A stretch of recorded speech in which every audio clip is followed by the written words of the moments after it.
이 심장마비로 쓰러졌는데요. 기적 같은 일이 벌어졌습니다. 평소 익힌 심폐소생술로 소중한 생명을 살렸다는 한 남성이 공원 주차장에 쓰러진 시민에게 심폐소생술을 합니다. 정신을 잃고 쓰러진 이 시민은 빠른 응급처치 덕분에 생명을 구할 수 있었습니다. 1분 정도 지났을까 호흡이 없던 남성 숨을 쉬기 시작합니다. 건널목 끝에선 한 남성이 어지러운 듯 휘청이다가 앞으로 고꾸라집니다. 차에 있던 운전자가 뛰쳐나가 남성을 눕히고 곧바로 응급처치를 시작합니다. 수원에선 갑자기 쓰러진 80대 주민을 아파트 경비원이 심폐소생술로 살리는 일도 있었습니다. 공원에 있던 자동심장 충격기를 사용했습니다. 최소방장의 노력으로 쓰러졌던 50대 시민은 12분 만에 호흡과 맥박이 돌아왔습니다. 지금부터 심폐소생술 교육을 시작하겠습니다.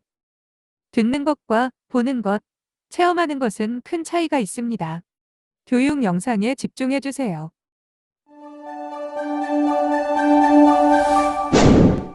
심폐소생술은 심장마비, 익사사고 등 누군가의 호흡이나 심장 박동이 멈춘 상황에서 사용할 수 있는 응급처치이자 인명구조 기술입니다.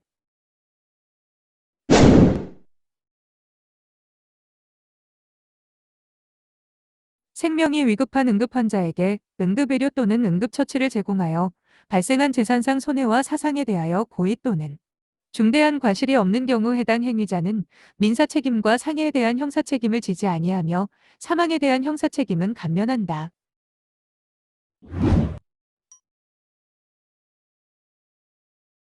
심폐소생술은 일정 시간 안에 하지 않으면 소용이 없다. 심장이 멈췄을 때 온몸에 공급되던 혈액이 중지되기 때문인데 그렇게 4분이 되면 뇌세포의 손상이 시작된다. 따라서 뇌 손상을 줄이려면 4분 안에 심폐소생술을 해야 하고 이를 골든타임이라고 부른다. 이후 쓰러진 지 6분이 되면 생존율은 20% 이하로 깨어나도 심각한 후유증을 가지며 아무런 조치 없이 10분을 방치하면 환자는 결국 사망에 이른다.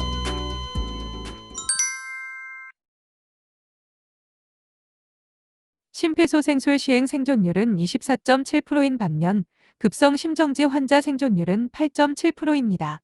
1분 이내 응급처치 시 생존율 95% 이상으로 높지만 4분 경과 시 생존율 50% 이하입니다. 상황 발생 시 심폐소생술의 순서를 쉽게 알아보겠습니다. 상황 발생 시 깨우고, 알리고, 누르고, 사용하고 이것만 알고 있어도 도움이 됩니다.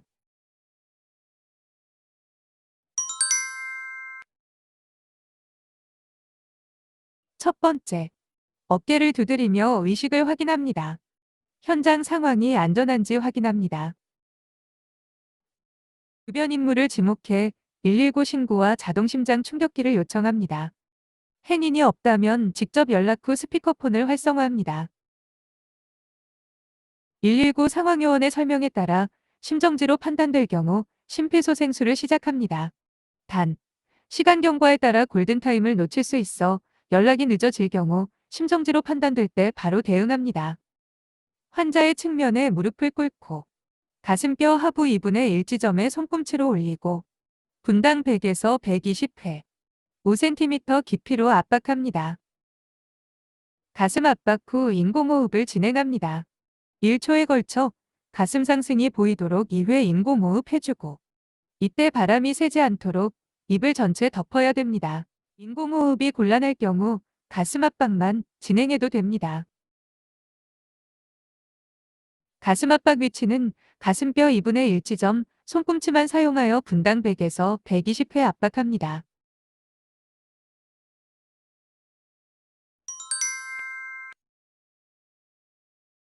양쪽 젖꼭지 부위를 잇는 선 정중앙 아래에 중지 손가락이 첫마디 부위를 흉골 부위 접촉하고 흉골이 맞닿는 부위와 수직이 되게 하여 분당 100에서 120회 4cm 이상 깊이로 30회로 진행합니다.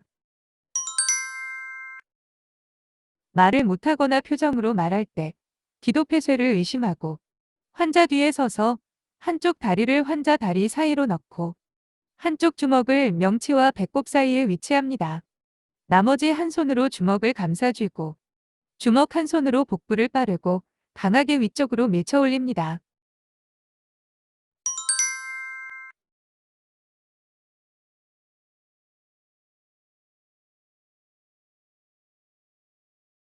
첫 번째로 전원이 들어오는지 제세동기의 전원을 켭니다. 정상 작동 시 두 개의 패드를 이용해 패드 1번은 오른쪽 빗장뼈 바로 아래 부착하고 패드 2번은 왼쪽 젖꼭지 아래 중간 겨드랑이 선에 부착합니다. 이후 자동으로 심장 리듬 분석을 합니다. 리듬 분석이 끝나면 음성 안내에 따라 시작 버튼을 누르고 주위 사람을 환자에게서 떨어지게 합니다. 이때 리듬 분석 중과 제세동 작동 시 심폐소생술을 멈춥니다. 이후 제세동 재충전 시까지 심폐소생술을 재시작합니다. 최초 환자 발견 시 주위가 위험한 장소인지 판단합니다. 위험하다 판단될 경우 안전한 장소로 옮깁니다. 다음은 환자의 의식이 있는지 확인해야 합니다. 어깨를 가볍게 두드리며 반응을 살핍니다. 이때 어깨를 강하게 흔들 경우 2차 피해가 일어날 수 있기 때문에 주의하세요. 괜찮으세요? 제발 들리세요? 의식이 없을 경우 주변에 다른 사람이 있다면 그 사람을 정확히 가리켜 도움을 요청합니다. 거기 안경 쓰신 분은 119에 연락해 주시고 그쪽 검정색 셔츠 입으신 분은 자동심장 충격기 찾아서 갖다 주세요. 웃옷을 걷어 가슴이 드러나게 하고 가슴 압박이 쉽도록 합니다. 다음은 가슴 압박을 하기 위해 손의 모양을 보겠습니다. 깍지를 낀 상태에서 손꿈치만 이용하여 가슴 압박을 진행합니다. 가슴 압박의 위치는 이전에는 유두선 중간 부분을 5에서 6cm 깊이로 했으나 사람마다 위치가 틀려 2015년 이후에는 가슴뼈 중간 부분 아래쪽을 5cm 깊이로 압박하는 것으로 가이드가 바뀌었습니다.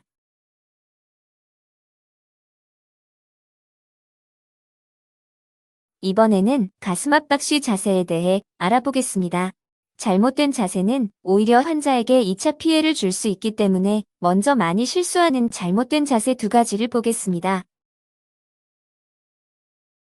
첫 번째는 팔을 펴지 않고 구부린 자세입니다. 이런 자세는 힘이 제대로 전달되기 어렵습니다. 두 번째는 팔이 90도가 아닌 대각선으로 될 경우 손꿈치가 아닌 손바닥 전체에 힘이 들어가 늑골이나 가슴뼈 골절이 될 수 있습니다. 정확한 자세가 되려면 엉덩이를 들어 팔을 90도로 해주고 양팔은 안쪽으로 말듯이 하여 손목과 팔이 위치가 90도가 되게 합니다. 이후 손꿈치만 이용해 가슴 압박을 진행하면 됩니다. 압박은 5cm 깊이로 분당 100에서 120회 속도로 합니다. 숫자를 세며 하는 것이 좋고 30회 가슴 압박 후 인공호흡 2회를 진행해주면 됩니다. 가슴 압박 중 또 하나 중요한 것이 가슴 이완입니다. 압박 후에는 가슴이 원래 위치로 올라오도록 힘을 완전히 빼줘야 합니다. 그렇지 않을 경우 심장에 피가 다시 차지 않습니다. 인공호흡을 하기 위해선 숨이 잘 들어갈 수 있도록 기도 유지를 해줍니다. 한 손으로 이마를 덮고 다른 두 손가락으로 턱뼈의 끝 부분을 받쳐서 함께 들어 올려줍니다.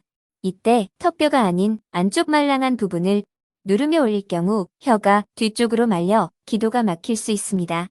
다음은 이마를 덮었던 한 손으로 코를 막고 환자의 입을 전체 덮어 바람이 새지 않도록 하여 1초가량 바람을 불어주시면 됩니다. 이때 바람을 불면서 눈끝으로는 가슴이 부풀어 오르는지 확인하고 입과 코를 막았던 손을 떼고 1초 정도 있다 다시 1회 반복하여 총 2회 진행합니다. 인공호흡 후에도 의식이 없다면 10초 이내로 가슴 압박을 다시 진행합니다.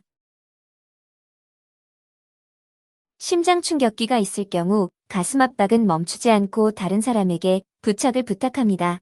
이때 제세동기의 전원을 들어오는지 확인하기 위해 전원 버튼을 먼저 누릅니다. 다음은 패드를 부착합니다.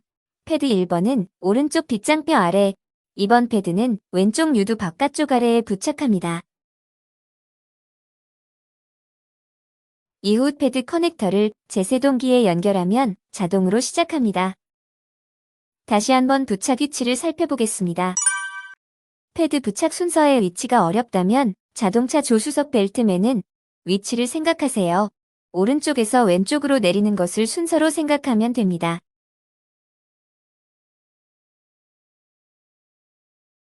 패드 부착 후 커넥터 연결이 되면 자동으로 심장 리듬 분석에 들어갑니다. 이때는 가슴 압박을 멈춥니다. 환자와 접촉하지 마십시오. 심전도를 리듬 분석 분석이 중입니다. 끝나면 제세동기가 충전할 동안 가슴 압박을 다시 진행합니다. 심폐소생술 실시. 충전이 끝나면 작동 멘트가 나옵니다. 이때 가슴 압박을 멈추고 주위 사람도 떨어지게 전기 합니다. 충격이 필요합니다. 환자로부터 떨어지십시오. 깜빡이는 주황색 버튼을 눌러주십시오. 전기 충격을 실시하십시오. 전기 충격을 실시하였습니다. 심폐소생술 실시.